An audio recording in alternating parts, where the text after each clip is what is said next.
City life style ఇదో స్వర్గసీమ. నిద్రపోని నగరంలో అర్ధరాత్రి దాటిన అంతులేని వినోదం, ఉల్లాసం. పూర్తి వివరాలకు చదవండి రేపటి సాక్షి హైదరాబాద్ ఎడిషన్. చిత్తూరు జిల్లాలో కిడ్నాప్ కలకలం రేపింది. రామకుప్పం మండలం కురవనపల్లిలో మురుగేష్ కుటుంబాన్ని రైస్ పుల్లింగ్ గ్యాంగ్ ఎత్తుకెళ్లింది. ఇన్కమ్ ట్యాక్స్ అధికారులమంటూ మురుగేష్ కుటుంబాన్ని బెదిరించినట్టు తెలుస్తోంది. 3 కార్లలో వచ్చిన కిడ్నాపర్లు తుపాకులతో బెదిరించారని బాధితులు తెలిపారు.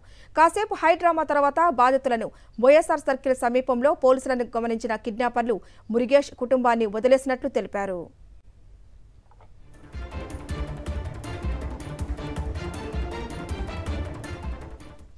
మరింత సమాచారం మా ప్రతినిధి మూర్తి అందిస్తారు. మూర్తి, చెప్పండి, ఈ కిడ్నాప్ హైడ్రామా ఏంటి అసలు? అయితే చిత్తూరు జిల్లా కుప్పం నియోజకవర్గ పరిధిలోని రామకుప్పం మండలం కురబనపల్లికి సంబంధించినటువంటి గోవిందప్ప కుటుంబాన్ని ఈ యొక్క కిడ్నాపర్లు కిడ్నాప్ చేయడంతో ఒక్కసారిగా ఉలిక్కుపాటు గురయ్యారు. ఈ యొక్క ఘటనకు సంబంధించి వాళ్ళ ఇన్కమ్ ట్యాక్స్ అధికారుల పేరుతో వీరిని కిడ్నాప్ చేయడం, ఆ తర్వాత దీనికి సంబంధించినటువంటి పోలీసులు లోతుగా విచారణ చేయడం ద్వారా రైస్ పుల్లింగ్ ముఠ ఈ యొక్క ఘటనకు సంబంధించి కిడ్నాప్ వ్యవహారంలో పాల్పంచుకున్నట్లుగా తెలుస్తుంది.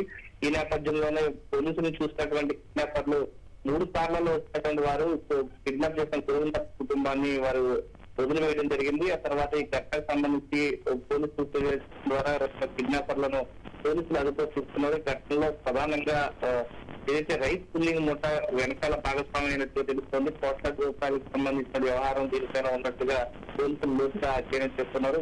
ప్రధానంగా ఈ యొక్క గోవిందప్ప కుటుంబానికి ఈ యొక్క రైస్ పుల్లింగ్ ముఠాకు సంబంధించినటువంటి సంబంధాలు ఏ విధంగా ఉన్నాయో దానిపైన పోలీసులు లోతుగా విచారణ చేపడుతున్నారు. థాంక్యూ మూర్తి.